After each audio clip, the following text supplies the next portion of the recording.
kita teruskan majlis ini dengan acara kemuncak, iaitu ceramah bertajuk Mudahnya Islam yang akan disampaikan oleh Yang Mulia Ustaz Haji Samali bin Haji Adam. Majlis dengan hormatnya mempersilakan.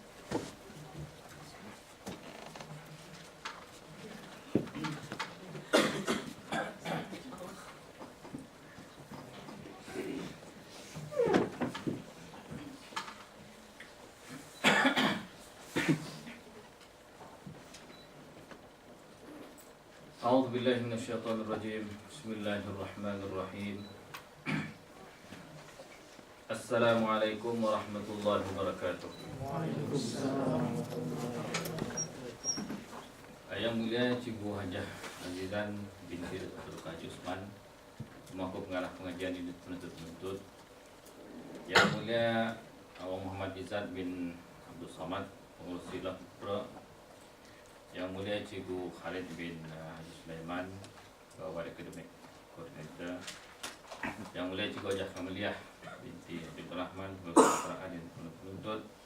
Yang mulia Awang Muhammad Yasir bin Yahya yang telah mengundang saya selaku Setiausaha Agama Guru, para penuntut yang dikasihi dan dirahmati Allah sekalian. Alhamdulillah, syukur kata Allah Subhanahu wa taala pada malam yang mulia ini. Hari ini malam Sabtu, malam Jumaat walaupun bukan malam Jumat, tapi pada paginya adalah hari Jumat. Mudah-mudahan kita ini semua memperoleh berkat, rahmat dari Allah Subhanahu wa taala. Apatah lagi dalam suasana kita berhimpun yang bolehlah kita katakan dalam majlis ilmu. Tahun lalu saya datang dan tahun lalu rasanya lebih ramai sedikit. Mengapa dia kurang orang sini ni? Sepertinya mungkin setahun kurang promosi ke apa ni? Ada iklan ke? Baik, jadi insyaAllah jadi kan cuba sebenarnya mengulang kaji semula dan mengulang apa yang telah kita bincangkan pada tahun yang lalu. Barangkali untuk menaikkan mood, minta izin kepada penuntut-penuntut sekalian, malam ini saya mau membawakan takbir hari raya sedikit, supaya ada mood suasana Brunei ataupun suasana Islam sedikit. Walaupun hari raya sudah berlalu, bukan hari raya Idul Fitri, hari raya Aidil Adha.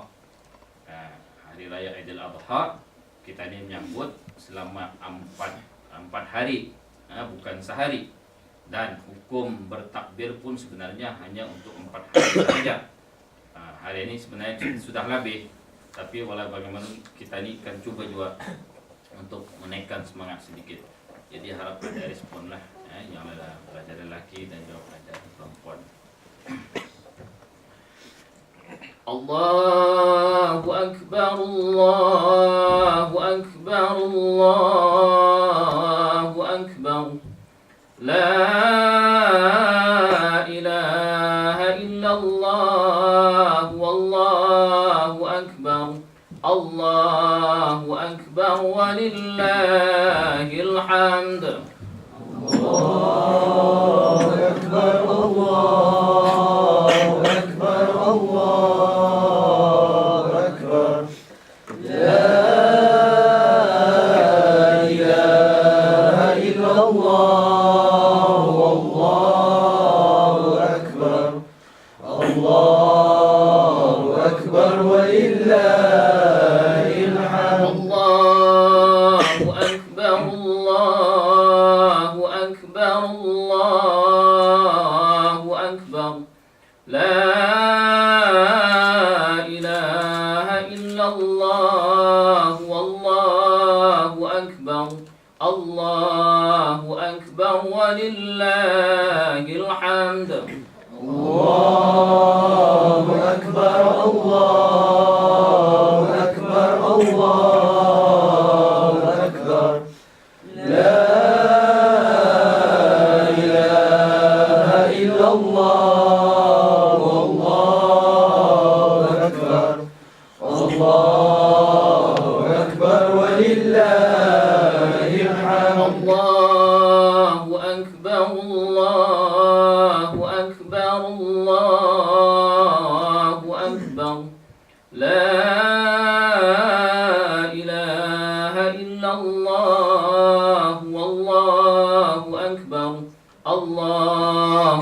أكبر ولله الحمد.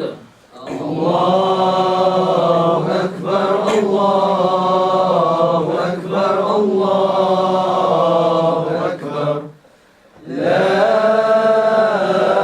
إله إلا الله الله أكبر الله أكبر ولله الحمد. الله أكبر الله أكبر الله أكبر الله أكبر كبيرا والحمد لله كثيرا وسبحان الله بكرة وأصيلا لا إله إلا الله ولا نعبد إلا إياه مخلصين له الدين ولو كره الكافرون لا إله إلا الله وحده صدق وعده ونصر عبده وأعز جنده وهزم الأحزاب وحده لا إله إلا الله والله أكبر الله أكبر ولله الحمد. الله أكبر الله أكبر الله أكبر لا إله إلا الله والله أكبر الله أكبر ولله الحمد. Alhamdulillah. Apa rasa? Ha? Jam sekarang kan di Brunei. Batah di baliknya. Sudah tidak tampil. Nah, mengapa? Ini adalah sebahagian daripada cabaran kamu menghadapi suasana hidup belajar di luar negara. Jadi kita ni manfaatkanlah dalam bentuk kita ni cuba berusaha memperbaiki diri kita ni supaya jangan hanyut dibuat arus ke kemodanan di luar negara. Kita ni masih kekal dengan identiti kita ni sebagai orang Brunei yang memegang falsafah Melayu Islam Berajat. Jadi Islam kita ni walaupun kita ni di negara orang putih, yang penting kita ni masih jauh orang Melayu. Jangan jadi orang putih. Jangan jadi orang putih. Jadi Melayu masih kekalkan kemelayuan dan yang Islam kekalkan keislamannya. Baik. Jadi pada malam ini kita ni akan cuba berusaha menyentuh berkenaan dengan mudahnya Islam. Kalau dulu tahun lalu saya memilih tajuk fake di perantauan. Ataupun sempena hari raya juga. Sempena hari raya. Hari ini bukan pulang sempena hari raya, tapi cuba kita ni mendalami lagi bagaimana cara kita ni untuk beribadah kepada Allah Subhanahu wa taala supaya kita ni indah memandang Islam itu sebagai ajaran yang susah. Tapi kita ni melihat bahawa Islam itu adalah ajaran yang sebenarnya mudah dan perlu dipraktikkan di mana saja kita ni berada. Malah dari segi praktikalnya sebenarnya di sini lebih banyak praktikal daripada kita ni berada di negara-negara Islam sendiri. Contoh macam kita ni sembahyang. Kalau di negara Islam masjid banyak. Kemudian contoh tempat penggunaan jamban. Jamban sini mana ada hos. Mula-mula masuk ada pipe macam mana ni. Fikir dua kali, tahan sajalah, tunggu balik ke rumah. Baik, inilah yang akan kita ni bincangkan. Mudahnya Islam. Antara perkara-perkara yang akan kita sentuh ialah berkenaan dengan prinsip kehidupan beragama, konsep dalam beribadah, permasalahan hukum, iaitu diantaranya ialah masalah sembahyang jamak qasar, masalah beristinja, sentuhan najis mughalazah, masalah halal dan haram pada makanan. Ini adalah diantara persoalan-persoalan yang selalu diajukan kepada saya, yang selalu kena email, supaya kita ni jangan lampau rasa tertekan dengan masalah-masalah hidup di United Kingdom ataupun di negara orang putih. Baik. Yang pertama sekali kalau kita perhatikan prinsip kehidupan beragama. Kita ini sebagai agama Islam perlu mengakui bahawa Islam adalah agama yang benar. Dalam Al-Quran pun Allah menyebutkan inna dina indallahi al-Islam, bahwa sesungguhnya agama yang diterima oleh Allah Subhanahu wa taala adalah agama Islam. Ada kadang-kadang di kalangan student yang kadang bawa masuk ke gereja. Anda tahu di sinilah, tapi ada malah anak saya sendiri pun ada kena bawa masuk. Tapi satu yang perlu kita ni ajar kepada anak-anak kita ni ataupun orang-orang Islam bahawa walaupun itu adalah sebahagian daripada silabus ataupun memang terpaksa ikut peraturan, tapi hati kita ni masih mengatakan bahawa aku berpegang kepada asyhadu an la ilaha illallah wa asyhadu anna Muhammadar Rasulullah. Dan apa yang ada di sekeliling kita ni, patung katanya itu gambaran Nabi Isa alaihi salam kena salib, pembohong besar. Dia kan Nabi bilang kena siksa. Sedangkan di dalam Islam bahawa Nabi adalah seorang yang mulia. Dan lagi di dalam agama Kristen ada menyebutkan bahawa Nabi-Nabi ini ia boleh menghapuskan dosa sekalian umatnya. Lagi pembohong besar. Yang hanya dapat mengampunkan dosa seseorang adalah Allah Subhanahu wa taala, bukan Nabi. Jadi pegangan kita ni bahawa Islam itu adalah agama yang benar, dan kita ni perlu berhati-hati apabila masuk ke dalam gereja bahawa apa yang kita lihat adalah sesuatu yang batil ataupun sesuatu yang salah. Kita ni indah redha. Jangan kita ni masuk dalam gereja, lawa patung tu gambar itu kan is kita bilang masuk. Jangan. Kita ni tidak boleh memuji-muji perkara-perkara yang berhubung kait dengan akidah. Tidak boleh. Kemudian lagi dalam Al-Quran pun Allah menyebutkan bahawasanya siapa yang mencari-cari agama selain daripada agama Islam, maka sesungguhnya ia pada hari akhirat nanti adalah tergolong ke dalam orang-orang yang rugi. Wa may yabtaghi ghairal islami dina fa huwa minal akhirati minal khasirin. Akan menjadi orang yang rugi kalau ia menerima selain daripada agama Islam. Jadi agama-agama yang bertentangan dengan ajaran agama Islam, contohnya agama yang di sini adalah agama Kristian banyak. Kemudian lagi ada lagi satu aliran Syiah. Perlu kita ini berhati-hati ajaran Syiah. Ajaran Syiah ia memang ia punya luarannya Islam.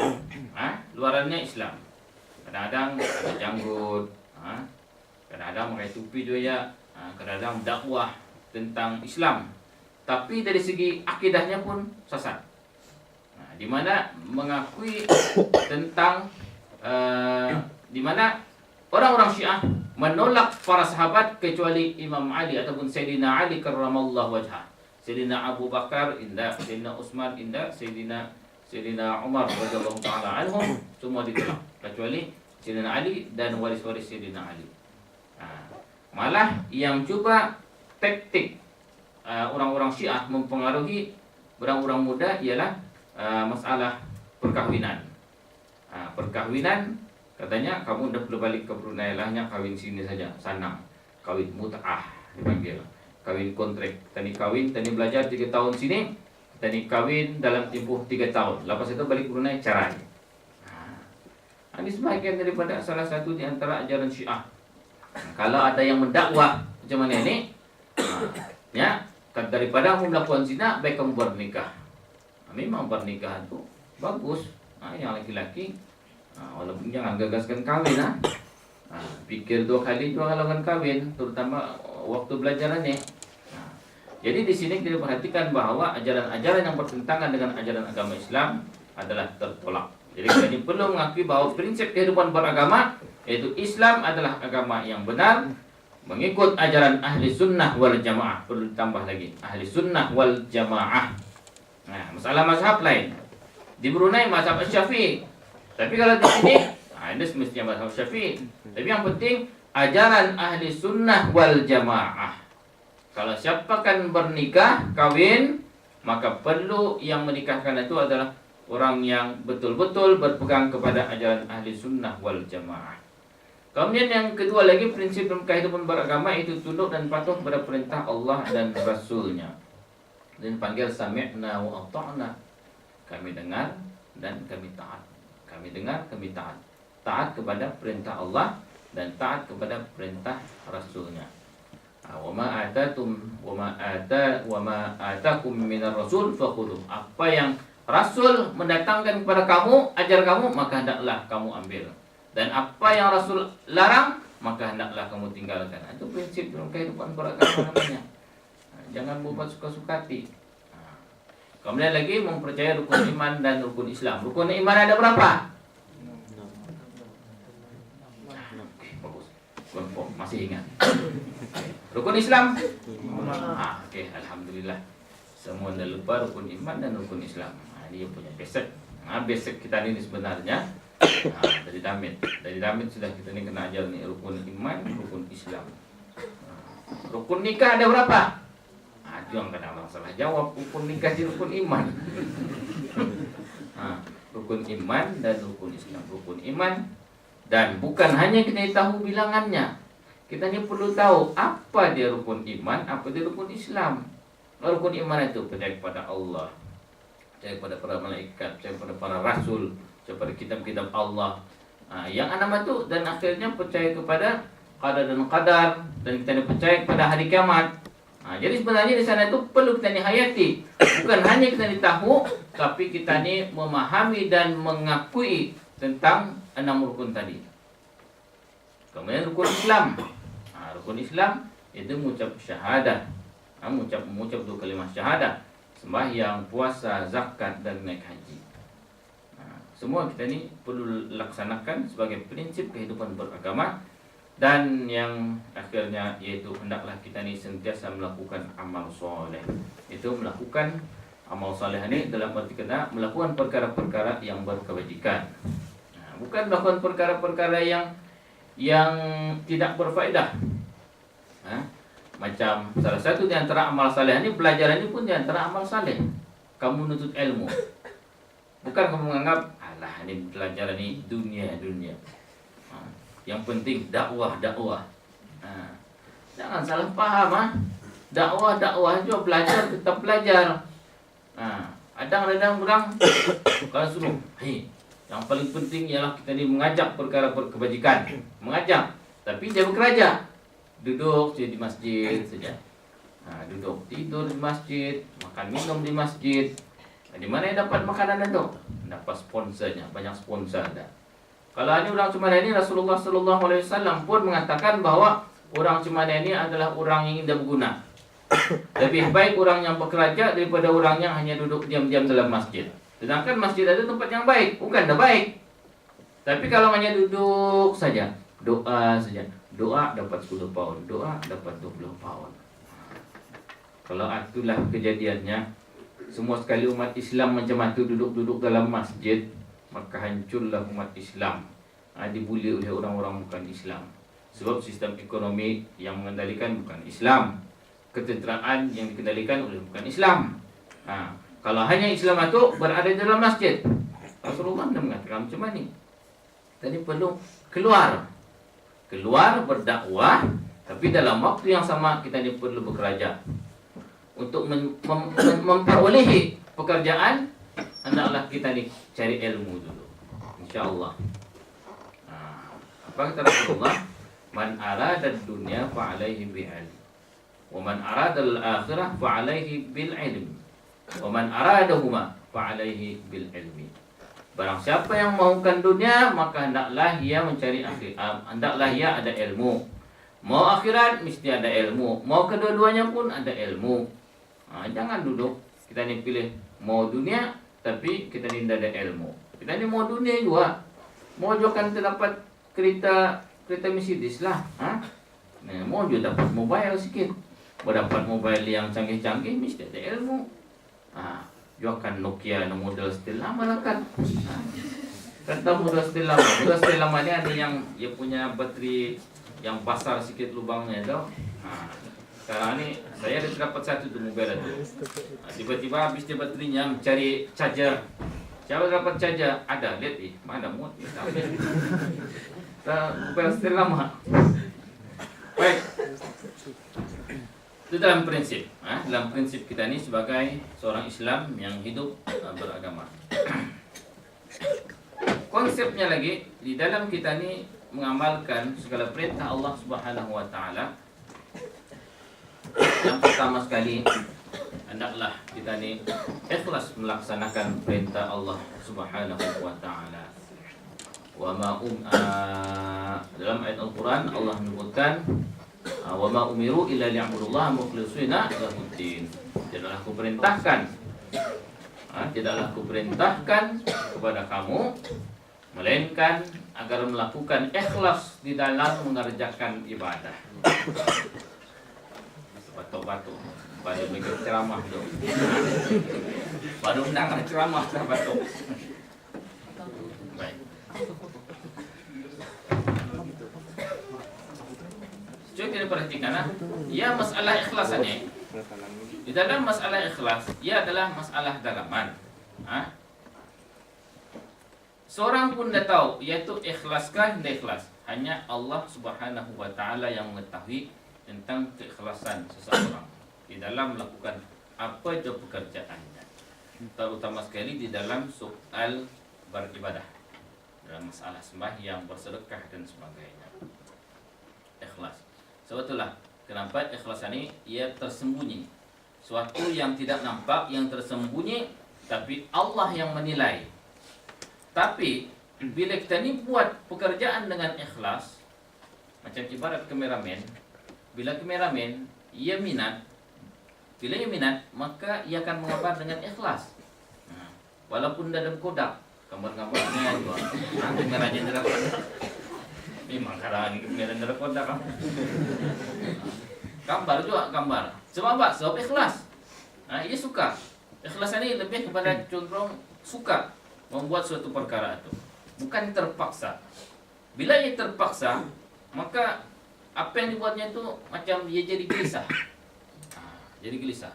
Sama macam kita ni belajar. Kita ni belajar suatu yang kita ni indah minat, pelajaran yang kita ni indah minat, maka suatu kadang-kadang kita ni sambil lewat. Akhirnya malas buat kerja, penting dan sebagainya, dan membebankan. Tapi kita ni memikirkan bahawa itu adalah salah satu di antara cara kita ni berusaha untuk memajukan diri kita ni. Sama dengan ibadat sembahyang contohnya, kita ni buat dengan terpaksa. Sebab tu kadang-kadang payah. Yang perempuan kenapa dia sembahyang? Talakung tinggal. Ini contoh. Kemudian yang laki-laki misalnya apa namanya ni, tadi ke toilet jamban pipe nada, akhirnya buang apa namanya, kami pun debasuhnya. Contohnya, dari kita maksudkan pipe-nya cuma nak berbasuh. Ini kita ni jelaskan nanti ya. Baik. Kemudian konsep dalam beribadah lagi ialah melaksanakan ibadah berpandukan Al-Quran dan Al-Hadis. Bukannya main cakap-cakap kosong ataupun main ikut-ikutan. Panggil at-taqlid. Dalam hukum fiqah dipanggil at-taqlid. At-taqlid, kita ni tidak boleh mengikut taklid yang membabi buta. Mesti ada sumbernya, yaitu Al-Quran dan Al-Hadis. Kemudian beribadah hendaklah kita ni indah melihat tempat. Maksudnya melihat tempat ini bukan bermakna di surau saja baru kita ni beribadah, di rumah saja baru beribadah. Tapi ya hendaklah kita ni perlu di mana sahaja. Ittaqillaha haitsu ma kunta, bertakwalah kepada Allah di mana sahaja kamu berada. Sifat takwa bukan kita ni memilih tempat, bukan kerana kita ni berada di Mekah barulah kita ni ingat Allah, tapi bila kita ni berada di UK kita ni ingat tempat night club dan sebagainya. Indah. Artinya kita ni ingat Allah di mana saja kita ni berada, kita ni perlu ingat Allah Subhanahu wa taala. Dan yang akhir sekali, beribadah dengan mudah dan bukan mengambil mudah. Ada perbezaan. Beribadah dengan mudah. Kalau mengambil mudah, artinya kita ni macam mempermudah-mudahkan. Macam kenapa nak sembahyang? Sekarang saja. Ada masa lagi. Terutama kalau musim panas. Musim panas. Waktu asar ke waktu maghrib itu asar ke maghrib itu lama lagi, sampai main bola lagi ninya. Tadi main bola dulunya, lepas main bola tadi jalan shopping lagi, ada masa lagi nya. Setengah jam lagi habis waktu maghribnya, mau habis waktu asar. Akhir-akhirnya sudah tinggal 10 menit baru berapa? Berapa sudah? Ya. Baru kan sibuk melihat jam. Lihat jam, pokoknya mati. Alah, kemana kan tahu? Baik, ini akan kita sentuh bahwa beribadah dengan mudah. Beribadah itu hendaklah kita melihat bahwa sebenarnya urusan agama ini adalah mudah sebenarnya. Dalam Al-Quran pun Allah menyebutkan, A'udzubillahi minasyaitonirrajim, yuridullahu bikumul yusra wa la yuridu bikumul usra. Allah suka, Allah yuridullahu bikumul yusra, di mana Allah suka bagi kamu itu adalah perkara yang mudah, dan tidak suka bagi kamu itu perkara yang susah. Hendak. Yang penting kita ni mesti melakukan ibadah itu. Jangan langsung dah mau. Mesti kita ni buat. Apa yang Allah perintahkan hendaklah kita ni buat. Tapi jangan kita ni merasa macam terhalang ataupun meninggalkan langsung segala perintah Allah Subhanahu wa taala. Kadang-kadang lihat orang berparti, kita ni pun kita ni kalau tidak ikut parti ni macam the standard ni. Tinggalan zaman ni. Mau ikut parti juga, mesti juga ikut parti. Sedangkan kita ni tahu berparti-partian ni, berparti-partian ni maksudnya macam orang adalah macam menari-nari, nyanyi, berpesta-pesta. Jadi yang akan mau ikut juga, terus perkara itu macam perkara yang salah. Tapi oleh kerana yang melihat itu macam suatu paksaan, tapi mau juga ikut. Sedangkan yang masalah sembahyang, jangan payah dia pulang dirinya. Jadi ini yang perlu kita lihat tentang soal beribadah ni. Allah suka kepada hamba-hambanya melakukan perkara itu adalah perkara yang mudah. Dan itu kenapa dipanggil masalah jamak qasar.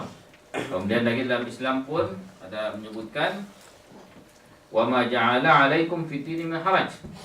Dan tidak ada sebenarnya di dalam masalah agama itu perkara yang haraj, perkara yang payah. Sebenarnya semua mudah. Asal kita dapat mengamalkannya. Sehingga dalam hadis Rasulullah sallallahu alaihi wasallam menyebutkan inna dinallahi yusrun. 3 kali Rasulullah sallallahu alaihi wasallam menyebutkan inna dinallahi yusrun. Sesungguhnya agama Allah itu adalah mudah. Tidak payah. Ini kadang-kadang perkara sebenarnya ini terutama sekali timbul di dalam masalah macam orang musim haji. Kalau orang musim haji, ya kadang-kadang bila yang pakai ihram, memanglah banyak pantang larang. Pantang larang itu sama macam di dalam sembahyang juga. Bila kita ni Allahu Akbar, ada pantang larangnya. Macam itu juga tentang berihram, kita ni ada pantang larang. Ini kadang-kadang ada orang memakai ihram itu kusut sejamuannya. Jangan kulit tagur. Ada, memang. Hanya payahkan bergaru-garu ni nya. Ini kalau tanggal bulu kena dam, Menggul batis tanggalnya mana ni? Pasal yang melihat perkara itu macam payah. Tapi sebenarnya apa payah? Kalau ihram artinya kalau tertanggal yang rambut tergugur, tidak sengaja. Jangan saja main-main rambut, pintal-pintalnya rambut. Saya ikat rambut itu tanggal. Baik. Ini salah satu di antara perkara yaitu mudahnya Islam itu tadi ya. Mudahnya Islam yaitu masalah tentang sembahyang qasar dan masalah sembahyang jamak. Pertama sekali kamu perlu membezakan tentang masalah qasar dan jamak. Jangan kamu masih di dalam pikiran kamu itu kamu set bahawa qasar dan jamak ini hanya untuk orang musafir sahaja.